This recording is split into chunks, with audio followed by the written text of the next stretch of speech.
የአርሰናል አሸናፊነት የአርሰናል ምርጥነትና አይበገሬነት አሁንም ቀጥሏል። በአራተኛ ሳምንት የአውሮፓ ቻምፒየንስ ሊግ የጨዋታ መርሃ ግብር ወደ ቼክ ሪፐብሊክ ተጉዞ ከሜዳው ውጪ ስላቪያ ፕራሃን የገጠመው አርሰናል 3-0 በሆነ ውጤት ማሸነፍ ችሏል። አርሰናል ይህንን ጨዋታ ማሸነፉንም ተከትሎ አዲስ ሪከርድ አስመዝግቧል። አርሰናል እንደተለመደው ጎል አልተቆጠረበትም። ይህም ተጋጣሚዎች አርሰናል ላይ ጎል ለማስቆጠር አሁንም እየተቸገሩ መምጣታቸውን በደንብ በግልጽ ያሳየ ሌላ ማስረጃ ሆኖ ሊቀርብ ይችላል። ከዚህ ባለፈ በአርሰናል በኩል የተለያዩ ጉዳቶችን ብንመለከትም ነገር ግን አርቴታ በሌሎች ተጫዋቾቹ አማካኝነት እንዴት ማሸነፍ እንደሚችል በደንብ በዚህ ጨዋታ ላይ ያሳየበት የጨዋታ መርሃ ግብር ነበር። ጨዋታው እንዴት ነበር? ከዚህ ባለፈ አርሰናሎች በጨዋታው መርሃ ግብር ላይ ምን አይነት ነገሮችን ለማሸነፍ ተጠቅመዋል የሚለውን እስከ ቪዲዮ መጨረሻ ድረስ ከኛ ጋር አብራችሁ ከቆያችሁ የምንነግራችሁ ይሆናል። ሰላም ጤና ይስጥልን። የተወደዳችሁና የተከበራችሁ ውድ ቻናላችን ተከታታዮች እንዴት ናችሁልን? እግዚአብሔር ይመስገን እኔ በጣም ደህና ነኝ። የምትገኙት አራዳ ሜዳ ኦፊሻል ዩቲዩብ ገጻችን ላይ ነው። ለቻናሉ አዲስ ከሆናችሁ የዩቲዩብ ገጹን ሰብስክራይብ በማድረግና የደወል ምልክቷን በመጫን የቻናላችን ቤተሰቦች እንድትሆኑ የአክብሮት ግብዣችን ነው። እንዲሁ ደግሞ ቪዲዮውን ስትጀምሩ ዩቲዩብ ፕሮግራሙን ለብዙዎች እንዲያደርሰው ላይክ እያደረጋችሁ መጀመራችሁን አስታውሱ። የእናንተ ላይክ ማድረግ ዩቲዩብ ፕሮግራሙን ለብዙዎች እንዲያደርስ ይረዳዋል። ስለዚህ ፕሮግራሙን ስትጀምሩ የ2 ወይም የ3 ሰከንድ ስራ ነው። ፕሮግራሙን ላይክ በማድረግ እንድትጀምሩ በአክብሮት እጋብዛለሁ። የአራዳ ሜዳ ኮሜንታተር ተስፋ ወርቅ ሉል ሰገድ አብሬያችሁ ቆይታ አደርጋለሁ። እንግዲህ አራተኛ ሳምንት የአውሮፓ ቻምፒየንስ ሊግ ጨዋታዎች የተከናወኑ ነው የሚገኘው። ከነዚህ ተጠባቂ ጨዋታዎች መካከል ደግሞ አንዱ የስላቪያ ፕራሃና የአርሰናል የጨዋታ መርሃ ግብር ነው። አርሰናል እንግዲህ ከሜዳ ውጭ ወጥቶ ነው ይህንን ጨዋታ ያከናወነው። በዚህ በአውሮፓ ቻምፒየንስ ሊግ በዘንድሮ ውድድር ዓመት ከሜዳ ውጭ ያከናወናቸው ጨዋታዎች እንግዲህ አሁን ወደ 2 ቁጥራቸው ከፍ ብሏል ማለት ነው። 4 ጨዋታዎችን ሲያከናውን ኦሎምፒያኮስ እና አትሌቲኮ ማድሪድን በሜዳው ነው ያስተናገደው። እንዲሁ ደግሞ የዛሬውን የስላቪያ ፕራሃ ጨዋታና በመጀመሪያው ሳምንት አትሌቲክ ቢልባውን የገጠመበት የጨዋታ መርሃ ግብር ከሜዳ ውጪ ወጥቶ የተጫወታቸው ጨዋታዎች ናቸው። ነገር ግን አሁንም አርሰናል በጣም በአስገራሚ ግስጋሴው ነው እየቀጠለ የሚገኘው። በ8 ተከታታይ ጨዋታዎች ላይ አርሰናል ጎል አልተቆጠረበትም። ይሄም በታሪክ የመጀመሪያው ቀዳሚ ቡድን እንዲሆን ያደርገዋል። ምናልባት በመከላከሉ ረገድ በታሪክ ብዙ ጠንካራ ቡድኖችን በጣም ብዙ አስገራሚ ቡድኖችን ወይም ክለቦችን እናነሳ ይሆናል። ነገር ግን ይሄኛው አርሰናል ደግሞ በጣም በታሪክ ላቅ ያለው ቡድን መሆኑን ነው እየተመለከትን የምንገኘው እና በዚህ ጨዋታ ላይም ጎል ሳይቆጠርበት መውጣቱ በራሱ ሌላ በጣም እጅግ በጣም የሚያስገርም ግስጋሴ እያደረገ ስለመሆኑ በትክክል ያሳየ የጨዋታ ምሽት ሆኗል። እዚህ ጨዋታ ላይ እንግዲህ አሰልጣኝ ሚኬል አርቴታ በአሰላለፍ ረገድ የአንዳንድ ተጫዋቾችን ለውጥ አድርጎ ነው ወደ ሜዳ የገባው። ለምሳሌ ኤበሬቺ ኤዜን አሳርፈዋል። ቪክተር ዮኬሬስ በጉዳት ምክንያት በዚህ ቡድን ውስጥ የለም። ሜሪኖ ነው በዚህ ጨዋታ ላይ ሲያጠቃ የተመለከት ነው። ከዛ ባለፈ ግን በጨዋታ መርሃ ግብሩ ላይ አርሰናል ደግሞ ይዞት የገባው አቀራረብ በትክክልም 3 ነጥብ ይዞ እንዲወጣ ትልቅ አስተዋጽኦን አድርጎለታል ማለት ነው። በጨዋታው የመጀመሪያዎቹ ደቂቃዎች ላይ እንደተመለከት ነው ከግምታችን ጋር ፍጹም የሚጣረስ ነገርን ተመልክተን ነበረ።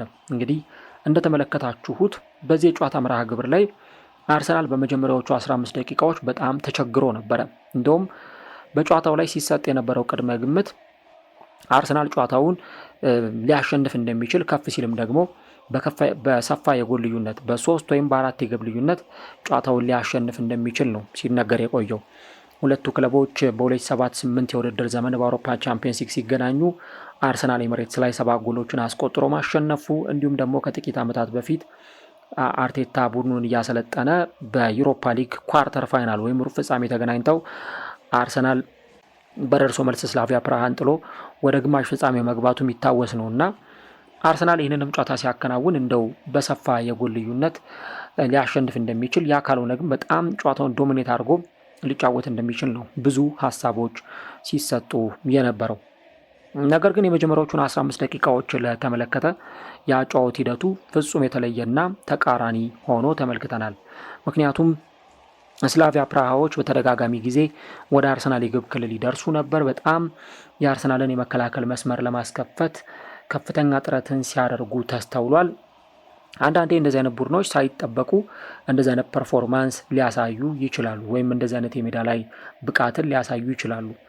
እና ስላቪያ ፕራሃ ኳሱን ለአርሰናል ትቶ ከኳስ ጀርባ ሆኖ በራሱ የግብ ክልል ላይ ረጅሙን ደቂቃ እያሳለፈ ይከላከላል የሚል ቅድመ ግምት ቢኖርም ነገር ግን በተለይ በመጀመሪያዎቹ 15 እና 20 ደቂቃዎች ላይ ጥሩ የሆነውን የበላይነት በስላቪያ ፕራሃ በኩል ተመልክተናል እና እንደውም በሙከራ ረገድ ስንመለከት በመጀመሪያዎቹ 15 ደቂቃዎች ላይ ወደ 4 ወይም 5 የሚጠጉ ሙከራዎችን ነበር ማድረግ የቻሉት። እዚህ ጨዋታ ላይ ስላቪያ ፕራዎች እነዚህን ሁሉ ሙከራዎች ሲያደርጉ አርሰናል ግን አንድ ሙከራ ብቻ ነበረ መሞከር የቻሉ እና ስላቪያ ፕራሃ በጣም ጥሩ የሆነ ግስጋሴን ሲያደርግ እንደነበር ጨዋታው ላይ የሆነ እግር ኳሳዊ ተአምር የእግር ኳስ ሚራክል ፈጥረው ያንን ጨዋታ ለማሸነፍ ከፍተኛ ጥረት ሲያደርጉ እንደነበረ ጨዋታውን በተመለከተ መረዳት ይቻላል። ነገር ግን ደግሞ ከነዚህ ደቂቃዎች በኋላ ደግሞ አርሰናል በደንብ ወደ ጨዋታው ሪትም እየገባ የጨዋታውን ሪትም በደንብ እያገኘ የመጣበትን ሂደት ነው የተመለከት ነው። በ32ኛው ደቂቃ ላይ አርሰናል የፍጹም ቅጣት ምት አግኝቷል። በእርግጥ 29ኛው ደቂቃ ላይ ነው አርሰናል የማዕዘን ምት ባሻማበት ጊዜ የማዕዘን ምቱ ሲሻማ በእጅ የተነካ ኳስ ነበረ። በዚህም መነሻነት እንግዲህ የመሀል ዳኛው በቪኤአር ከተመለከቱ በኋላ የፍጹም ቅጣት ምት ለአርሰናሎች የሰጡት ማለት ነው። በዚህም ቡካዮ ሳካ የመጀመሪያውን ጎል ለአርሰናል ማስቆጠር ችሏል። በአርሰናል በኩል በተለይም ቅድም እንዳልኩት የመጀመሪያዎቹን 15 አካባቢ ደቂቃዎች ጥሩ ፐርፎርማንስ ነበረው ቡድኑ ለማለት ይቸግራል። በተለይም ደግሞ በማጥቃቱ ረገድ አርሰናል ዶሚኔት አድርጎ ይህንን ጨዋታ ሊያሸንፍ ይችላል የሚል ግምት ስለነበረ በስላቪያ ፕራሃ በተደጋጋሚ ጊዜ ሲጠቃ መመልከት ምናልባትም ደግሞ የዘንድሮን ዓመት አርሰናልን በደንብ ለሚያቅሰው እንግዳ ጉዳይ መሆኑ አይቀርም ነበር። ግን ከነዚህ ደቂቃዎች በኋላ አርሰናል የበለጠ ወደ ሪትም እየገባ በደንብ ሪትሙን እያገኘ የጨዋታ ምሽቱን ኮንትሮል እያደረገ ወደ መምጣት ነበር አርሰናል የተሸጋገረው። ታዲያ የመጀመሪያው አጋማሽ በአርሰናል በዚህ ሁኔታ ከተጠናቀቀ በኋላ ሁለተኛው አጋማሽ ላይ አርሰናል በ60 ሰከንዶች ውስጥ ነው ሁለተኛ ጎል ማስቆጠር የቻለው። ሊያንድሮ ትሮሳርድ አሁንም ተጽዕኖ ፈጣሪነቱን እዚህ ጨዋታ ላይ አሳይቷል። እሱ ከግራ መስመር ላይ ያሻገራትን ኳስ ሜሪኖ ወደ ግብነት ቀይሯታል። ስለ ሜሪኖ እናነሳለን በኋላ ላይ በተወሰነ መልኩ። ከዚች ጎል መቆጠርም በኋላም እንደዚሁ ሜሪኖ ሌላ ተጨማሪ ጎል አስቆጥሯል። በ68ኛው ደቂቃ ዴክላን ራይስ ያሻማለትን ኳስ ሜሪኖ ወደ ግብነት ቀይሮታል። ይህ ኳስ በሜሪኖ አማካኝነት ወደ ግብነት ሲቀየር የግብ ጠባቂው ዣኩብ ማርኮቪችን ግልጽ ስህተት ተመልክተናል። በተለይም ደግሞ ጎሉን ለቆ የወጣበትና ኳሱን ፓንች ለማድረግ የወሰነው ውሳኔ ታይሚንጉ ትክክለኛም አልነበረም። በዚህ ምክንያት ሶስተኛ ጎል ተቆጥሮ አርሰናል ጨዋታውን አሸንፎ ወጥቷል ማለት ነው። እዚህ ጨዋታ ላይ እንደተመለከትነው በተለይም ደግሞ አርቴታ የሆኑ ደቂቃዎች ላይ ወሳኝ ተጫዋቾቹን በመቀየር እንደነ ማክስ ዳውማን እንዲሁም ደግሞ እንደነ ሃሪማን አኑስ የመሳሰሉ ተጫዋቾችን ቀይሮ ወደ ሜዳ በማስገባት ለእነዚህ ታዳጊ ተጫዋቾች እድል ሲሰጥ እንደነበር ተመልክተናል። እዚህ ጨዋታ ላይ አንድ መዘንጋት የማይቻለው ስላቪያ ፕራሆች ጎል ለማስቆጠር በጣም የቀረበ ፐርፎርማንስ ሲያሳዩ ነበር። ኢቭን በጨዋታው የመጨረሻዎቹ ደቂቃዎች ላይ የፍጹም ቅጣት ምት የተሰጠበት ሞመንት ነበር። በኋላ ላይ በቪኤአር ከታየ በኋላ ነው የፍጹም ቅጣት ምት ሳይሰጣቸው የቀረው። የዳቪድ ራያን መረብ ለመፈተን በተደጋጋሚ ጊዜ ወደ ግብ ጠባቂው መረብ ሲያመሩ የአርሰናልን መከላከል ለመፈተን ጥረት ሲያደርጉ እንደነበር ተመልክተናል። እኔ በበኩሌ በጨዋታው ላይ ከነበረው ፐርፎርማንስ አንጻር በጣም ተገርም ያለው ወይም ደግሞ ጨዋታው ላይ ባሳዩት ፐርፎርማንስ በጣም ስገረም ነበር። ምክንያቱም እንደዚህ ያልጠበቅኩም ስላቪያ ፕራሃ በዚህ መንገድ ይጫወታል ብዬ። በእርግጥ የዚህን ዓመት ፐርፎርማንስ ብንመለከት በተለይም ደግሞ በቼክ ሪፐብሊክ ሊግ በጣም ውጤታማ የሚባል እና የደረጃ ሰንጠረዡንም ደግሞ እየመራ የሚገኝ ሊግ ነው። ስለዚህ እዚህ ሲደርስም ወይም ደግሞ የቻምፒየንስ ሊግ ቦታ ላይም ሲጫወት እንዲያው ዝም ብሎ በዋዛ ፈዛዛ የመጣ ሳይሆን በጣም ውጤታማ የሆኑ ጊዜያትን በማሳለፍም ጭምር ያገኘው ጊዜ ስለመሆኑ ማንሳት በጣም ተገቢ ጉዳይ ይሆናል እና ዛሬ ባልተጠበቀ ሁኔታ ነበር እንግዲህ በመጀመሪያዎቹ 15 ደቂቃዎች ከዛ በኋላም ቢሆን ሲጫወቱ የነበረው። ግን አንዳንድ ስህተቶቻቸው፣ ሌሎች ጉዳዮችም ይሄን ጨዋታ በዚህ ጨዋታ ላይ ውጤት ይዘው እንዳይወጡ ወይም ደግሞ በዚህ ጨዋታ ላይ እንዲሸነፉ ያደረጋቸው የነበረ ጉዳይ እንደነበረ ተመልክተናል። ዞሮ ግን ጨዋታው ለስላቪያ ፕራሃ በጣም አስቸጋሪ ጨዋታ ነበር። አርሰናል ከሞላ ጎደል ጨዋታው ሙሉ በሙሉ ተቆጣጥሮት ወይም ደግሞ ዶሚኔት አድርጎ ተጫውቶታል። ያችን 15 ደቂቃ ነበረ እንግዲህ ኳሱን ሲቆጣጠረው የተመለከት ነው። ከዛች ደቂቃ ውጭ ግን በኳስ ቁጥጥሩ ረገድ ጥሩ ተጫውተው ነበር ወይ ብለን ካነሳን ኳሱን አልተቆጣጠሩትም። በሙከራ ረገድም እየሄዱ የሆኑ ያክል ሙከራዎችን ለማድረግ ጥረት ያደርጋሉ፣ ወይ ደግሞ የአርሰናል ተጫዋቾችን ስህተት በመጠቀም ጎሎችን ለማስቆጠር ይሞክራሉ እንጂ ያን ያክል በዚህ ጨዋታ ላይ አርሰናል በዚህ ጨዋታ ላይ እንዲፈተን የሚያደርግ በጣም ከፍ ያለ በስታንዳርድ ላቅ ያለ ከአርሰናል የተሻለ ጨዋታን አድርገዋል ማለት በጣም የሚቸግር የጨዋታ መርሃ ግብር ነበር። ዞሮ እንግዲህ አርሰናል ይህንን ጨዋታ ሲያሸንፍ ነጥቡን ከፍ ማድረግ ችሏል ወደ 12። በአራት የቻምፒየንስ ሊግ ጨዋታዎች ላይ ምንም ግብ አልተቆጠረበትም። እንግዲህ በ1969/70 ሊድስ ዩናይትድ ነበር እንግዲህ በአውሮፓ መድረክ በአራት ተከታታይ ጨዋታዎች ላይ ምንም ግብ ያልተቆጠረበት። ከ55 ዓመታት በኋላ አርሰናል ይሄንን ሪከርድ መጋራት ችሏል። በቀጣዩ ጨዋታ ላይ ጎል ካልተቆጠረበት ደግሞ ለአምስተኛ ጊዜ ሆንና አዲስ ሪከርድ ያስመዘግባል ማለት ነው። ይህንን ጉዳይ በአርሰናል በኩል እንመለከታለን። እዚህ ጨዋታ ላይ 14 ሙከራ አርሰናሎች ሞክረው 8ቱ ኢላማቸውን የጠበቁ ነበሩ። 57 በመቶ አርሰናል ኳስ ተቆጣጥሯል። እንዲሁ ደግሞ ስላቪያ ፕራሃዎች በዚህ ጨዋታ ላይ 9 ሙከራዎችን ሞክረው አንዱ ብቻ ነበር ኢላማውን የጠበቀ ሙከራ የነበረው። 43 በመቶ ኳስ ተቆጣጥረዋል። 0.5 ነበር ኤክስፔክትድ ጎላቸው። ስለዚህ እዚህ ጨዋታ ላይ እንደው 9 ሙከራ የሚሞክሩ እንጂ ማጥቃታቸው በዚህ በሚታሰበው ልክ እንዳልነበር ማንሳት አስፈላጊ ጉዳይ ነው። ከዛ ባለፈ እዚህ ጨዋታ ላይ እንግዲህ ማክስ ዳውማን ተቀይሮ ወደ ሜዳ ገብቷል 73ኛው ደቂቃ ላይ። ይህም እንግዲህ በዚህ በአውሮፓ ቻምፒየንስ ሊግ የምንጊዜም በትንሽ ዕድሜ መጫወት የቻለ ታዳጊው ተጫዋች ሆኗል ማለት ነው እና እንግዲህ ተጫዋቹ ገና የሁለተኛ ደረጃ ትምህርቱን ወይም ደግሞ የሰከንደሪ ስኩል ትምህርቱን ባልጨረሰበት እድሜው ላይ ሆኖ ነው ይህንን አስገራሚ ሪከርድ ማስመዝገብ የቻሉ። እስካሁን ድረስ በአውሮፓ ቻምፒየንስ ሊግ የተጫወቱ በትንሽ ዕድሜ የተጫወቱ ተጫዋቾች አሉ። ለምሳሌ ላሚን ያማል በባርሰሎና በ16 ዓመት ከ68 ቀኑ በ2023 መጫወት የቻለ ተጫዋች ነው። ዮሱፋ ሙኮኮ ደግሞ ከላሚን ያማልም ከፍ ብሎ በ16 ዓመት ከ18 ቀኑ እንደዚሁ ተሰልፎ መጫወት ችሏል። ይህ ተጫዋችም እንደዚሁ ደግሞ በትንሽ ዕድሜ መጫወት የቻለ ተጫዋች ነው በ2020። ከዛ ባለፈ ደግሞ ሰልስቲን ባባያሮ በአንደርሌክት በ16 ዓመት ከ86 ቀኑ በ1994 ይህንን የጨዋታ መርሃ ግብር ማከናወን ችሏል። ሪያን ቼርኪያውን በማንቸስተር ሲቲ ይገኛል። በሊዮን በሚጫወትበት ጊዜ በ16 ዓመት ከ102 ቀኑ በ2019 ይህንን ሪከርድ መያዝ የቻለ ተጫዋች ነው። ከዛ ውጪ አለን ሃሊሎቪች፣ ዮሪ ቲሊማንስ እንዲሁ ደግሞ ፍራንቼስኮ ካማርዳ፣ ዋራን ዛይሪ ኤምሬ እና ከዚህም በተጨማሪ ደግሞ ቻራላምፖስ ማቪራስ በወጣት እድሜያቸው በ16 ዓመት ከ226 በ16 ዓመት ከ148 ቀናቸው በቻምፒየንስ ሊግ መድረክ ላይ መጫወት የቻሉ ተጫዋች ናቸው። ማክስ ዳውማን ደግሞ አሁን በ15 ዓመት ከ308 ቀኑ እንግዲህ በአውሮፓ ቻምፒየንስ ሊግ በመጫወት በትንሽ ዕድሜ በአውሮፓ ቻምፒየንስ ሊግ ላይ ተሰልፎ መጫወት የቻለ ቀዳሚው ተጫዋች መሆን ችሏል ማለት ነው። እንግዲህ ተጫዋቹ በአርሰናል ስለ ወደፊት ምርጥነቱ ስለ ወደፊት ኮከብነቱ ብዙ ይባላል ወይም ደግሞ በጣም ብዙ ነገሮች ይነሳሉ። የ16ኛ ዓመት የልደት በዓሉን ለማክበር ከ2 ወር ያነሰ ጊዜ ነው የቀረው። እንግዲህ በዚህ ጊዜ ላይ ሆኖ ግን የበለጠ አዲስ ታሪክ የጻፈበትን ምሽት አሳልፏል ማለት ነው። አርሰናል እንደምታውቁት በአካዳሚው ላይ በጣም ምርጥ ታዳጊዎች ያሉበት ስብስብ ነው። ከዛ ባለፈ የአርሰናል አካዳሚ የሄሊንድ ምሩቃንም ደግሞ በዋናው ቡድን ውስጥ እንደዚህ አይነት ተሳትፎን እያገኙ ይገኛሉና ማክስ ዳውማንም ወዲያውኑ ደግሞ ወደ አርሰናል ዋና ቡድን በመምጣት እንደዚህ አይነት ተጽዕኖ ፈጣሪነትን እያሳየ ነው የሚገኘው። ስለ ማክስ ዳውማን 2 ጊዜ ፕሮግራም ሰርቻለሁ።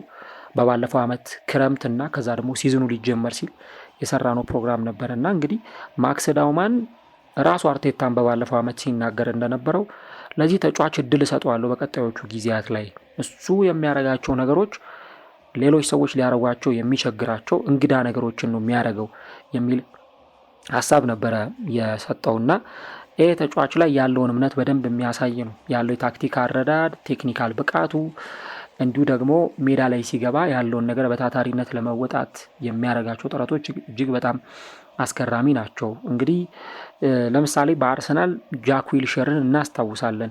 ጃክ ዊልሸር በአውሮፓ ቻምፒየንስ ሊግ የጨዋታ መርሃ ግብር ላይ በ16 ዓመት ከ329 ቀኑ ከዲናሞ ኬቭ ጋር በዚሁ ወር ኖቬምበር ወር ላይ ማለት ነው ህዳር 2008 ላይ ተሰልፎ መጫወት የቻለ ተጫዋች ነበር እና የዚህንም ተጫዋች ሪካርድም ጭምር ነው መስበር የቻለው። በጣም ጥሩ ሪካርድ መስበሩን ከዚህ በኋላም ደግሞ በአርሰናል በጣም የሚጠበቅ ተጫዋች መሆኑን እዚህ ጋር ማንሳት በጣም አስፈላጊ ጉዳይ ነው። ሌላው ከአርሰናል ጋር ተያይዞ የምናነሳው ሌላኛው ጉዳይ የሜሪኖን ጉዳይ ነው። እንግዲህ ቪክተር ዮኬሬስ እዚህ ጨዋታ ላይ የለም። ምናልባትም ደግሞ ለምን ያክል ጊዜ ከሜዳ ሊርቅ ይችላል የሚለውን አብረን እንመለከታለን። አርቴታ በጋዜጣዊ መግለጫ ላይ ማለትም ከጨዋታው መጀመር አስቀድሞ በነበረው ጋዜጣዊ መግለጫ ላይ ሀሳቡን ሲሰጥ ስለ ስኳድ ዴብዝ ይጠይቁት ነበረ፣ ስለ ስብስብ ጥልቀት ይጠይቁት ነበር እና አርቴታም ሲናገር እንደው 7 ተጫዋቾች የተጎዳበት ሰው እንዴት ስለ ስኳድ ዴብዝ ሊያወራ ይችላል የሚል ሀሳብ ነበር የሰጠው እና 7 አጥቂዎች ተጎድተውብኛል፣ ስለዚህ ስለ ስኳድ ዴብዝ እዚህ ጋር ማውራት በጣም አስቸጋሪ ነው የሚል ሀሳብ ነበር የሰጠው። እንደምታውቁት ኖኒ ማዱዌኬ ጉዳት ላይ ነው። ከዛ ባለፈ ማርቲኔሊ አሁን በቅርቡ የተጎዳ ተጫዋች ነው። ጋቢናይን ተጎድቷል፣ ካይ ሃቨርትዝ ተጎድቷል በአርሰናል በኩል። እነዚህ ተጫዋቹ አሁን ቪክተር ዮኬሬስም እንደዚሁ ጉዳት ያጋጠመው ተጫዋች። ስለዚህ እነዚህ ሁሉ ተጫዋቾች ተጎድተውብኛል እና ስለ ስኳድ ዴብዝ እንደውም እዚህ ጋር ማውራት አይቻልም የሚል ሀሳብ ሲሰጥ ነበር። ምናልባት አርሰናል በመከላከሉ ላይ ተጫዋቾች ቢጎዱበት ያን ያክል በጣም አስቸጋሪ ሁኔታ ውስጥ ይገባል የሚል እምነት የለም። ግን ደግሞ ችግሩ የፊት መስመር ተጫዋቾቹ ከተጎዱበት ነው። አሁን ሊያንድሮ ትሮሳርድ እንደምታዩት ነው በብዙ ጨዋታዎች ላይ እየተሰለፈ በብዙ ጨዋታዎች ላይ አርሰናልን እየጠቀመ የሚገኝ ተጫዋች ነው። እኔ ባለፈውም ስናገር ነበር ክረምት ላይ ተጫዋቹ ከአርሰናል ይለቅ ነው ሲባል ከአርሰናል ባይለቅ የተሻለ ነው፣ ምክንያቱም ለአርሰናል ትልቅ ግልጋሎት መስጠት ይችላል ብዬ ስናገር ነበር እና በትክክል ያንን ነገር ለምን እንዳነሳው አሁን እየተመለከትን እንገኛለን። ማርቲኔሊ የለም በጉዳት ምክንያት፣ ማዱዌኬ የለም። ስለዚህ በደንብ በተደጋጋሚ ጊዜ ሊያንድሮ ትሮሳርድ ሜዳ ላይ እየገባ ፐርፎርም እያደረገ እየተጫወተ ነው የሚገኘው። እንደውም በዚህ ጨዋታ ላይ አርቴታ ያው በእርግጥ ቀይሮ አስወጥቶታል እንጂ በጣም ከባድ ጫና ነበር ሲደርስበት የነበረው። በተደጋጋሚ ጥፋት የሰሩበት ነበር፣ ለግጭቶች ተጋላጭ ነበር። ስለዚህ የአርሰናል የፊት መስመር ላይ የሆኑ አይነት ክፍተቶች ሊኖሩ ይችላሉ ከተጫዋቾች ጉዳት ጋር ከእንደዚህ አይነት ጉዳዮች ጋር ተያይዞ። ስለዚህ ያመኑን ተከትሎ አርቴታ ደግሞ እንደ ሜሪኖ አይነት አማራጮችን መጠቀም የግድ ይለዋል። ይህን ነገር ፈለገም አልፈለገም ከመጠቀም ወደ ኋላ አይልም። እኔ ሜሪኖ የተሰጠውን ኃላፊነት በአግባቡ የሚወጣ ተጫዋች ነው ብዬ አምናለሁ። ምናልባትም ደግሞ አርሰናሎች ይህን ነገር በፍጹም አይገምቱትም ነበር። ሜሪኖ ወደ አርሰናል ሲመጣ የአርሰናል የፊት መስመር ላይ ይጫወታል፣ ለአርሰናል የጎል ማግባት ጥያቄ ምላሽ መሆን ይችላል የሚል ሀሳብ አልነበራቸውም ነበረ። ግን ደግሞ ሜሪኖ ተወደደም ተጠላም ከባለፈው ዓመት ጀምሮ እጅግ በጣም በሚያስገርም ሁኔታ ለአርሰናል ያለውን በሙሉ ሳይሰስት እየሰጠ ለአርሰናል ማድረግ የሚገባውን ነገር በሙሉ እያደረገ ነው እየተመለከት ነው የምንገኘው እና ደግሞ ለዚህ አሁን እያደረገ ለሚገኘውም ነገር በትክክል አርቴታ ይህንን ተጫዋች ማስፈረሙ ከዚህ ተጫዋች ዋጋ እንዲያገኝበት እድል እየሰጠው ነው ማለት ነው። ምክንያቱም ሁኔታዎቹ እንዴት ወዳሉ መንገዶች እያመሩ ነው የሚለውንም ነገር እዚህ ጋር ማየት በጣም አስፈላጊ ነው። አምና ለምሳሌ እነ ካይ ሃቨርትዝ በተጎዱበት ጊዜ ላይ ተጫዋቹ ወደ ሜዳ እየገባ ሲጫወት አይተነዋል። እነ ሊቨርፑል ላይ ጎል ሲያስቆጥር፣ እነ ሌስተር ሲቲ ላይ ጎል ሲያስቆጥር፣ እነ ሪያል ማድሪድ ላይ ጎል ሲያስቆጥር እንደነበር ተመልክተናል። እንደውም አርቴታ ለዚህ ተጫዋች የሚሆን ኬሚስትሪ ፈልጎ አላገኘለትም የሚል ጥያቄ ካልተነሳ በስተቀረ ለሀገሩ ስፔን ደግሞ ሲጫወት በጣም ለየት ባለ ኳሊቲ ለሀገሩ ስፔን ሲጫወት በጣም ምርጥ ደግሞ ስራን ምርጥ ጊዜን እያሳለፈ ነው የሚገኘው። እንደውም ባለፈው ኢንተርናሽናል ብሬክ ከዛም በፊት በነበሩት ጊዜያት ለሀገሩ ሲጫወት ጎሎችን ሲያስቆጠር የተመለከቱት ሁሉ ሜሪኖን በጣም ያደንቁት ነበር። ከ6 ጎል አስቆጠረ፣ በ6 ጨዋታ 6 ጎል አስቆጠረ የሚሉ ስታቶችን ያነሱ ነበር። የቱርክ ብሔራዊ ቡድን ላይ ጎሎችን ካስቆጠረ በኋላ ሃትሪክ ከሰራም በኋላም ቢሆን የተለያዩ ነጥቦች ይነሱ ነበርና እንደውም ከዛ በኋላ የአርሰናል ደጋፊዎች ከቪክተር ዮኬሬስ ጋር ለምን አንድ ላይ አርቴታ አያጫውተውም፣ ኢቭን ሁለቱንም በደብል ስትራይከር አድርጎ ማጫወት ይችላል ወይ ደግሞ እሱን እንደ ሰከንድ ስትራይከር ከአጥቂ ጀርባ እንዲጫወት ማድረግ ይችላል የሚሉ በጣም ብዙ አይነት ነጥቦች ይነሱ ነበርና ሜሪኖ ከጎል ማግባት ጋር ችግር ያለበት ተጫዋች አይደለም። እድሉን ያገኝ እንጂ ያንን ስኮር ከማድረግ ወደ ኋላ አይልም። አምና አርሰናል በፈለገው ሰዓት ላይ ሜዳ እየገባ ጎሎችን ሲያስቆጥር እንደነበር በደንብ ተመልክተናል። አሁንም ደግሞ ቪክተር ዮኬሬስ የለም ተጎድቷል። እናም ደግሞ ወደ ሜዳ ገብቶ ያንን ነገር ከማድረግ ወደ ኋላ አላለምና እዚህ ጨዋታ ላይ የመጀመሪያውን ጎል ያስቆጠረበት ፊኒሽንጉ በጣም ያምር ነበረ። በግራ መስመር ላይ ትሮሳርድ ያሻማለትን ኳስ በጣም በግሩም ሁኔታ ነው ወደ ጎልነት የቀየረው። ከዛ ደግሞ ሁለተኛውንም ኳስ ያው የግንባር ኳስ እንዴት ማስቆጠር እንዳለበት ሜሪኖ በደንብ ጠንቅቆ ያውቃል። ሀገሩ ስፔን በአውሮፓ ዋንጫ ጀርመንን አሸንፋ ወደ ቀጣዩ ዙር ስታልፍ እጅግ በጣም የሚያምር ሄዲንግ ነበር ማስቆጠር የቻለውና ይህንን ጎል ያስቆጠረበትን ሁኔታ ተመልክተው ብዙዎች ያስታውሱታል በዚህ አስገራሚ ብቃቱ መነሻነት እና ይህንንም ጎል ያስቆጠረበት መንገድ እጅግ በጣም የሚያስገርም ነበረ። እንግዲህ እዚህ ጨዋታ ላይ ለምሳሌ 30 ኳሶችን አቀብሏል። በአጠቃላይ ካሉት ተጫዋቾች 6ኛ ደረጃ ላይ ተቀምጠዋል። እንዲሁ ደግሞ ከዚህም ባለፈ ፕሮግረሲቭ ፓሶቹን ብትመለከቱ 3 ፕሮግረሲቭ ፓሶችን እንደዚሁ ማቀበል ችሏል። 11 የመከላከል አክሽኖችን ወስዷል።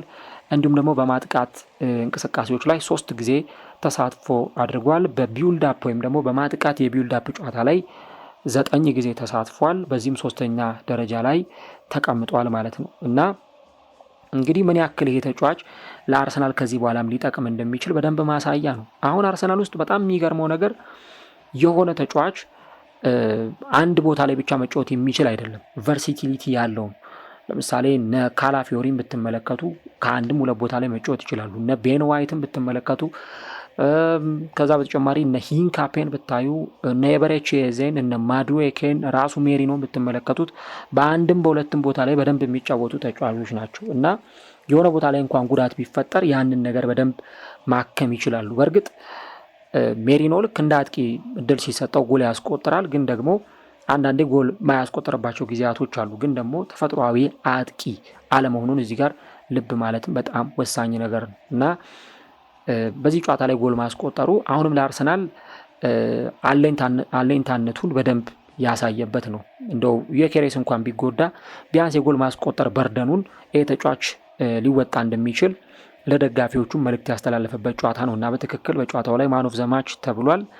እኔም ቅድም በነበረኝ የቀጥታ ስርጭት ፕሮግራም ላይ ስናገር እንደነበረው ወይ ቡካዮ ሳካ አሊያም ሜሪኖ የጨዋታው ኮከብ ሊባሉ ይችላሉ የሚሉ ሀሳቦችን ነበር ሳነሳ የነበረው። በስተመጨረሻም እንግዲህ ያው ያልኩት አልቀረም፣ ሜሪኖ ማን ኦፍ ዘ ማች ሆኖ ወጥቷል ማለት ነው እና በእርግጥ ያው አርቴታም በጣም አስጨናቂ ጉዳይ እንደሚሆንበት ተናግሮ ነበር። የነ ቪክተር ዮኬሬስ መጎዳት፣ ሜዳ ላይ ፐርፎርም አለማድረግ በጣም እንደሚያስጨንቀው ሲናገር ነበረ። ግን ቪክተር ዮኬሬስም ሜዳ ላይም ባይኖር ሜሪኖ እንደዚህ አይነት ጨዋታዎች ላይ በደንብ ኃላፊነቶችን መወጣት ይችላል። ከዚህ በተጨማሪ ግን ለአርሰናል ደግሞ ጥሩ ነገሩ አሁን የሚመጣው ኢንተርናሽናል ብሬክ ነው። ስለዚህ አሁን ኢንተርናሽናል ብሬክ ይመጣል። ከኢንተርናሽናል ብሬክ መልስ ምናልባት ካይ ሃቨርትዝ ይመለሳል በእርግጠኝነት። ስለዚህ ይህንን በርደን በደንብ የተጋገዙ ሊወጡት ይችላሉና ስለ አርሰናል ስናነሳ ሜሪኖንም እዚህ ጨዋታ ላይ ማንሳት በጣም አስፈላጊ ነገር ነው ለማለት ነው። ሌላው አርሰናልን እዚህ ጨዋታ ላይ ለድል ያበቃው ሌላኛው ነገር ደግሞ የሚኬል አርቴታ ውሳኔ ነው። አርቴታ ምንድን ነው የወሰነው የሚለውን እነግራችኋለሁ። ነገር ግን እስከዚህ ሰዓት ድረስ ቪዲዮን ከተከታተላችሁት ወዳችሁታል ማለት ነው እና ቪዲዮን ላይክ ካላደረጋችሁ የ2 ሰከንድ ፋታ ወስዳችሁ ቪዲዮን ላይክ አድርጉት። 200፣ 300፣ 400 ላይክ ሲሆን እኛን በጣም ይጠቅመናልና ነው። ስለዚህ ላይክ ካላደረጋችሁ ላይክ አድርጉ። ሰብስክራይብ ማድረጋችሁንም ቼክ አድርጋችሁ አሁኑኑ ሰብስክራይብ በማድረግ ቤተሰብ እንድትሆኑ በአክብሮት እንጋብዛለን። አርቴታ ለምንድን ነው በዚህ ጨዋታ ላይ ወሳኙን ሚና የተወጣው የሚለውን ነገር እንመልከት። የአርቴታ ላይን አፕ ወይም ደግሞ የተጫዋቾች አመራረጥ እዚህ ጨዋታ ላይ 3 ነጥብ ይዞ እንዲወጣ ትልቅ አስተዋጽኦን አበርክቶለታል። ምክንያቱም ሳምንቱ መጨረሻ ላይ ከሰንደርላንድ ጋር ይጫወታል። ይህንን ጨዋታ እንግዲህ ሲያደርግ ከ3 ቀናት በላይ የረፍት ጊዜ የለውም። ረፍት ጊዜ አይባልም፣ ተጫዋቾች በልምምድ ነው የሚያሳልፉት። ግን ደግሞ ያንንም ጨዋታ ታሳቢ እያደረገ ይህንንም ጨዋታ አልጎዳም ወይም ደግሞ ስላቪያ ፕራሃ ቀላል ተጋጣሚ ሊሆን ይችላል በሚል ዋና ዋና ተጫዋቾቹን ቤንች አድርጎ የሆነ አይነት የተሳሳተ ውሳኔ ለመወሰን አልሞከረም። ለምሳሌ በአክፎሩ ላይ ብታዩ ሳሊባ ገብቷል፣ ማጋሌሽ ገብቷል፣ ቲምበር ገብቷል። ከዛ ደግሞ መሀል ሜዳው ላይ ዴክላን ራይስ ወደ ሜዳ ገብቷል። ከፊት ቡካዮ ሳካ ተሰልፏል። በእርግጥ ዙብሜንዲ በተከታታይ ቢጫ ካርዶችን ስለተመለከተ እዚህ ጨዋታ ላይ አልነበረም። ክሪስቲያን ኖርጋርድ ነው በቋሚነት የጀመረው። ኖርጋርድ ልክ ለአርሰናል ሲፈርም በቻምፒየንስ ሊግ መጫወት ህልሙ እንደሆነ በቻምፒየንስ ሊግ የመጫወት ፍላጎት እንዳለው ሲናገር ነበር እና ዛሬ ያንን ፍላጎቱን ያሳካበት ነው። ከዛ በተጨማሪ ግን በተለይም ደግሞ የቡካዮ ሳካ መጀመር በጣም አስፈላጊና ወሳኝ ነበር። የሊያንድሮ ትሮሳርድን መጀመር በተመሳሳይ ያንን አድርጓል። ከዛ በተጨማሪ ደግሞ ፒየሮ ሂንካፔን አስጀምሯል። ሪካርዶ ካላፊዮሪ፣ ስኬሊ ናቸው በተደጋጋሚ ጊዜ ሜዳ ላይ ሲገቡ የምንመለከተው። ቻምፒየንስ ሊግ ላይ ስኬሊ ይሰለፋል። በፕሪሚየር ሊግ ጨዋታዎች ላይ ደግሞ ሪካርዶ ካላፊዮሪ ይጀምራል። አሁን ሁለቱንም አሳርፈው ነው ሂንካፔን ወደ ሜዳ ያስገባው። ሂንካፔ በአትሌቲክ ቢልባኦ ጨዋታ ላይ ተቀይሮ ገብቶ ተጫውቷል። እንዲሁ ደግሞ በባለፈውም በካራቦ ካፕ ጨዋታ ላይ ተቀይሮ ገብቶ ሲጫወት ተመልክተነዋል እና አሁን እዚህ ጨዋታ ላይም በቋሚነት ለመጀመሪያ ጊዜ በአርሰናል መለያ ተጫውቶ ጥሩ ምሽትን አሳልፏል ብለን መናገር እንችላለን ማለት ነው። ከዛ ባሻገር ስኬሊም ተቀይሮ ገብቶ ጥሩ ፐርፎርማንስ አሳይቷል። ራይስ እንግዲህ የመሀል ሜዳ አጣማሪውን ዙቢሜንዲን ዛሬ ካጠገቡ አላገኘውም ነበረ፣ ግን አሁንም በጣም በታታሪነት ሲጫወት ተመልክተነዋል። ሜዳውን እያካለለ ኳሶችን በማቀበል ረገድ ኢቭን የሜሪኖ ጎል በግንባር ገጭቶ ያስቆጠራትን ጎል ስንመለከት የዚህን ተጫዋች ሚና አለማንሳት አይቻልም እና ዴክላን ራይስ እኔ በየጨዋታው ታታሪነቱ በጣም የሚያስገርምና አሁን ላይ ደግሞ በዚህ በፕሪሚየር ሊጉ አርሰናል በቻምፒየንስ ሊጉ ላለው መሪነትና ውጤታማነት በጣም ትልቅ ግልጋሎት እየሰጠ የሚገኝ ተጫዋች መሆኑን ማንሳት በጣም አስፈላጊ ነገር ይሆናል። ዞሮ ዞሮ ዴክላን ራይስ እዚህ ጨዋታ ላይ በጣም ጥሩ ጊዜ ነበረ ማሳለፍ የቻለው። ለምሳሌ ዴክላን ራይስ በዚህ ጨዋታ ላይ ምን ያክል ቁጥሮችን አስመዝግቧል የሚለውን ብንመለከት 57 ኳሶችን ማቀበል ችሏል። በዚህም አንደኛ ደረጃ ላይ ነው የተቀመጠው። በአጠቃላይ ከተሰለፉት ተጫዋቾች በሙሉ 57 ኳሶችን አቀብሏል። እንዲሁ ደግሞ 8 ፕሮግረሲቭ ፓሶችን አቀብሏል። በዚህም አንደኛ ደረጃ ላይ መቀመጥ ይችላል። ከዛ ባለፈ ደግሞ እንደዚሁ በመከላከሉ ረገድ በእርግጥ ዛሬ ብዙም ተሳትፎ አልነበረውም ይለናል ዚ አትሌቲክ። እንዲሁም ደግሞ በማጥቃቱ ረገድ ደግሞ የማጥቃት 7 እንቅስቃሴዎች ላይ ተሳትፎ በማድረግ በዚህም አንደኛ ደረጃ ላይ ተቀምጧል። የቢውልድ አፖችን በማስጀመር ወይም በቢውልድ አፕ እንቅስቃሴዎች ላይ 9 ጊዜ በመሳተፍ 3ኛ ደረጃ ላይ ተቀምጧል ማለት ነው። ስለዚህ ይሄ ተጫዋች ለአርሰናል ያለው ሚና እጅግ በጣም ከፍተኛ መሆኑን የሚያሳይ ነው። በእያንዳንዱ ጨዋታዎች ላይ ዴክላን ራይስ ሜዳ ላይ በተሰለፈ ቁጥር ምናልባት ሁልጊዜ የአርሰናል ደጋፊዎች ይሰጋሉ፣ እንደው የተጫዋች በጣም እንደዚህ የጨዋታ ጫና የተደራረበበት ተደጋጋሚ ጨዋታዎች ላይ እየተሰለፈ የሚል ፍራቻ አላቸው። እኔ አርሰናል በባለፉት ዓመታት በጣም ምርጥ ዝውውሮችን አድርጓል። በኤዱ ጋስፐርም ጊዜ በኋላ ደግሞ አንድሪያ ቤርታ ወደዚህ ክለብ ከመጣ በኋላ አንድ እርግጠኛውን የምነግራችሁ ነገር ግን እስካሁን ድረስ በአርሰናል ከፈረሙ ተጫዋቾች ውስጥ በጣም ወሳኝ የሚባለውና በቃ ቡድኑን የቀየረው ትራንስፎርማቲቭ የሚባለው ዝውውር የዴክላን ራይስ ዝውውር ነው። እኔ ራይስ በፈረመበት ዓመት በጣም ምርጥ ሲዝንን አሳልፏል። አምና በመጀመሪያዎቹ ጨዋታዎች ላይ የአቋም መውረድ ገጥሞት ነበር። ከዛ ግን መልሶ ምርጥ ብቃቱን አግኝቷል። እንደገና ደግሞ አሁንም በዚህ የጨዋታ መርሃ ግብር ላይ በተመሳሳይ እንዲህ አይነት ሁኔታዎችን ነው እያስመለከተ የሚገኘውና እያንዳንዱ የጨዋታ መርሃ ግብሮች ላይ ዴክላን ራይስ መሰለፉ የራሱ የሆነ ጫና ይኖረዋል። ይሄ ምንም የሚያጠያይቅ ነገር አይደለም። ግን ከዛ በተጨማሪ በእንዲህ አይነት ወሳኝ ጨዋታዎች ላይ ደግሞ የዴክላን ራይስን አገልግሎት ማግኘት ለአርሰናል በጣም አስፈላጊ ነው የሚሆነው እና ለማንኛውም እዚህ ጨዋታ ላይ እንግዲህ አርሰናል አሸንፎ መውጣት የቻለበትን ወሳኝ 3 ነጥብ አስመዝግቧል ማለት ነው። ጨዋታው ለመድፈኞቹ በጣም የተዋጣለት ስለመሆኑ በደንብ ደጋግመን እያነሳ እንገኛለን። አሁን ቡድኑ ጎል እየተቆጠረበት አይደለም፣ ቡድኑ እየተሸነፈ አይደለም፣ ኢላማውን የጠበቀ ሙከራ እንኳን እየተደረገበት አይደለም ያለው። በዚህ ጨዋታ ላይም አንድ ኦን ታርጌት ብቻ ነው የተሞከረበት። አርቴታም ጨዋታው ካለቀ በኋላ በጣም ደስተኛ ነኝ ጎል ሳይቆጠርብን በመውጣታችን ሲል ነበር። እንደውም የፍጹም ቅጣት ምት ተሰጥቷል ብለው ወደ ቫር ከመሄዳቸው በፊት እኛ አዘርባጃናዊ ዳኛ ጣታቸውን ወደ ፍጹም ቅጣት ምት ግብ ክልል ሲጠቁሙ ማጋሌሽ በጣም ነበር ሲጨቃጨቅ የነበረው። በቃ ይሄ አርሰናል የሚሸነፍበትን ፍጹም ቅጣት ምት የተሰጠበት ነበር የሚመስለው እና ምን ያክል በጣም ለድል ረሃብ ያለው ስኳድ እንደሆነ በዚህ ሁኔታ ውስጥ እንኳን መረዳት ይቻል ነበር እና ከጨዋታው ምን እንደምንፈልግ ለተጫዋቾች ነግሬያቸው ነበር። ውጥረት ያለበት እንደሆነ፣ ግጭቶች፣ ፋውሎች ሊኖሩት እንደሚችሉ፣ ከባድ ጨዋታም ሊሆን እንደሚችል ጠብቀን ነበርና ሜዳ ላይ የሚገጠመን ይህ ነው። በዚህ ውጥረት የሞላበት ጨዋታ ላይ ጎል ሳይቆጠርብን በመውጣታችን እጅግ በጣም ደስ ብሎኛል የሚል ሀሳብ ነው የሰጠውና እንግዲህ ምን ያክል የአርሰናል ስብስብ በከባድ ፈተና ውስጥ እየተጓዘን ቢሆን እንደዚህ አይነት ውጤታማነትን ግን እያሳለፈ መሆኑን ማንሳት በጣም አስፈላጊ ነገር ይሆናል። አንድ መጨረሻ ላይ የማነሳው ቁልፍ ነገር እንግዲህ አርሰናል ጨዋታ ላይ ስታዩት ለምሳሌ እንደ ውብ እግር ኳስ ብዙም ሲጫወት አላየ ነው፣ ግን በቃ በየጨዋታው ላይ እንደዚህ አይነት አርሰናልን መመልከት ላይ ይችላል። ይሄ በጣም ምርጡን አርሰናል ረጅም ደቂቃ ኳስ የሚቀባበለውን 20-25 ሙከራ የሚሞክረውን አርሰናል ላናይ እንችላለን። ምክንያቱም ድካሞች ይኖራሉ፣ መዛል ይኖራል፣ ተደራራቢ ጨዋታዎች አሉ። ሲዝኑ ማራቶን ነው። ሲዝኑን በጀመርክበት መንገድ ላቀጥል ትችላለህ፣ ምክንያቱም ብዙ አስቸጋሪ ሁኔታዎች ስላሉ። ግን ደግሞ እንዲህ ባሉት የጨዋታ መርሃ ግብሮች ላይ አሸናፊ የሚያደርጉ ቁልፍ ነገሮችን ማግኘትና ጨዋታዎች ላይ ያሸንፉ መውጣት በጣም አስፈላጊ ነገር ነው የሚሆነውና እንግዲህ አርሰናልም ቢሆን በእንዲህ አይነት ወሳኝና ፈታኝ ጨዋታዎች ላይ ጥሩ ቢሆንም ባይሆንም እንዴት አድርጎ ማሸነፍ እንደሚችል በደንብ የሚያውቅ ቡድን ነው እና ስለ አርሰናልም ስናነሳ ይህንን ነገር በደንብ ማንሳት አስፈላጊ ነገር ነው። አርቴታ ራሱ እንግዲህ ቡድኑን ወደ ቻምፒየንስ ሊግ ከመለሰበት ጊዜ አንስቶ ያለው ውጤታማነት ያለው ሪከርድም በጣም ግሩም ስለመሆኑ እየተመለከትን ነው የምንገኘው። እንግዲህ አርሰናል ከረጅም ዓመታት ቆይታ በኋላ ወደ ቻምፒየንስ ሊግ የተመለሰው ከ3 የውድድር ዓመታት በፊት ነው። አሁን እንግዲህ በተከታታይ ለ3ኛ የውድድር ዓመት ነው በዚህ በቻምፒየንስ ሊግ ላይ ሲጫወት የተመለከት ነው የምንገኘው እና የትኛውም የአርሰናል አሰልጣኝ እንግዲህ ያውም የእንግሊዝ ክለብን የሚያሰለጥን አሰልጣኝ 64% የማሸነፍ ንጻሬ ያለው አሰልጣኝ የለም። በታሪክ እንግዲህ መጀመሪያው በየእንግሊዝ ክለቦች አሰልጣኝ ነው አርቴታ። ቲኤንቲ ስፖርት እንዳለው ከሆነ የማሸነፍ ንጻሬው በጣም ከፍተኛ ነው ከሌሎችም አሰልጣኞች እና 64% ንጻሬ አለው። በቻምፒየንስ ሊግ እንግዲህ ያሰለጠናቸውን ጨዋታዎች ብትመለከቱ 40 ወይ 50 እንኳን አይሞላም። ግን አርቴታ እንዲህ አይነት በጣም ቁልፍ የሆነ ውጤታማ ሲዝንን ነው በአርሰናል እያሳለፈ የሚገኘውና የውጤታማነቱ ደግሞ እጅግ በጣም የሚያስገርም ነው። ቀደም እንዳልኳችሁ የሊድስ ዩናይትድን ታሪክ መጋራት ችሏል።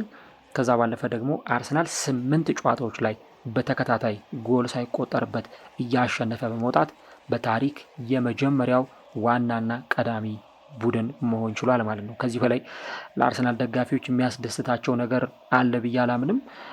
ጨዋታቸውን እንግዲህ መድፈኞቹ እንዲህ ባለ ውጤታማነት ማጠናቀቅ ችለዋል። አርሰናል የቻምፒየንስ ሊግ ጨዋታዎች ላይ እንዲህ አይነት ግምትም የሚሰጠው በዚህ መንገድ ነው። ከዛ ባለፈ አንድ የወጣ መረጃም አለ። አሁን ምሽት ላይ ዚ አትሌቲክ ነው ይህንን መረጃ ይዞ የወጣውና በዚህ መረጃ መሰረት ምናልባትም ቪክተር ዮኬሬስ እና እንዲሁ ደግሞ ማርቲኔሊ ለሰሜን ለንደን ደርቢ ጨዋታ ሊደርሱ እንደሚችሉ ጠቋሚ ነገሮችን ይዞ ወጥቷል። ምናልባትም ደግሞ ፈጣሪ ከፈቀደ ሰፋ ያለ ሀሳብን ይዘን ልንመጣ እንችላለን ከአርሰናል የጉዳት ጉዳዮች ጋር ተያይዞ። ዞሮ ግን መድፈኞቹ በጣም ጥሩ ጊዜን እያሳለፉ የሚገኙበት ሁኔታ ነው እያየን የምንገኘው። ምናልባት ጉዳቶችን ቢኖሩ ተጫዋቾች የማይኖሩባቸው የጨዋታ መርሃ ግብሮችን ቢኖሩ ግን የመድፈኞቹን ተጫዋቾች ደግሞ በተደጋጋሚ ድል ውስጥ እየተመለከትናቸው እንገኛለን። አርሰናል እንግዲህ ጨዋታውን በዚህ መንገድ አሸንፎ መውጣት ችሏል። ከዛ ውጭ ግን ክሪስቲያን ኖርጋርድ አንድ ሀሳብ ሰጥቷል። ቅድም እንዳልኳችሁ ከብሬንትፎርድ አርሰናል ሲያስፈርመው በቻምፒየንስ ሊግ ለመጫወት ህልሙ እንደሆነ ሲናገር ነበር እና ልክ የቻምፒየንስ ሊግ ህብረ ዜማ ሲሰማ ፊቴ ላይ በጣም ትልቅ ፈገግታ ይነበብ ነበር የሚል ሀሳብ ሰጥቷል እና እንግዲህ በታሪኩ ለመጀመሪያ ጊዜ ነው ዛሬ ምሽት በአውሮፓ ቻምፒየንስ ሊግ ይህንን ተጫዋች ሲጫወት የተመለከት ነው እና በጣም ስሜቱ የተለየ እንደሚሆን መጠበቅ አስቸጋሪ ጉዳይ አይሆንም። ምክንያቱም ብዙ ተጫዋቾች ቻምፒየንስ ሊግ ለመጫወት ሲሉ ወደ ትልልቅ ክለቦች ሲያቀኑ እንመለከታለን። ለምሳሌ ጋሬዝ ቤል ከቶተናም ወደ ሪያል ማድሪድ ሲሄድ የቻምፒየንስ ሊግ ውድድር ላይ ለመሳተፍ እፈልግ ነበር፣ ለዛ ነው ወደዚያ ያቀናሁት ብሏል።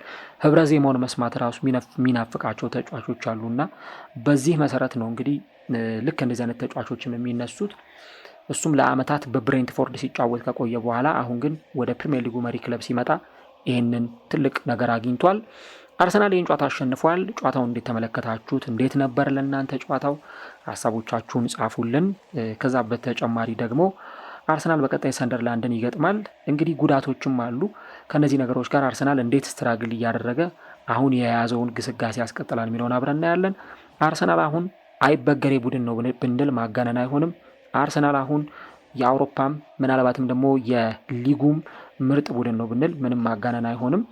እንግዲህ ተጠባቂ የጨዋታ መርሃ ግብሮች ይኖራሉ። አሁን በቻምፒየንስ ሊግ ላይ ለምሳሌ አርሰናልን እናነሳለን። ከዛ ደግሞ ሌላኛውን ቡድን ባየር ሚዩኒክን እናነሳለን። ባየር ሚዩኒክ ልክ እንደ አርሰናል ሁሉ ውጤታማ ቡድን ነው። ያው የባየር ሚኒክና የአርሰናልን የሚለያየው ምንድን ነው? አርሰናል አንድ ጨዋታ ተሸንፏል በሊቨርፑል። በአንጻሩ ግን ባየር ሚኒክ ምንም ጨዋታ አልተሸነፈም። ያንን ካላነሳን በስተቀረ ሁለቱም እጅግ በጣም በሚያስገርም ሪከርድ ውስጥ ነው እየቀጠሉ የሚገኙትና ቀጣይ ደግሞ እንግዲህ ከኢንተርናሽናል ብሬኩ መልስ አርሰናል በ5ኛ ሳምንት የሚገጥመው ባየር ሚኒክን ነው። እዚህ ጨዋታ ላይ ምን ነገር ይፈጠራል የሚለውን አብረን እንመለከታለን። ለማንኛውም ግን አርሰናል አሁንም ባይበገሬነቱ እና ደግሞ በውጤታማነቱ በማሸነፍ ግስጋሴው የቀጠለበትን ወሳኝ ድል አስመዝግቧል። በዚህም በሊጉ ከመሪዎቹ ተርታ መካከል የሚያሰልፈውን ወሳኝ ድል አግኝቷል።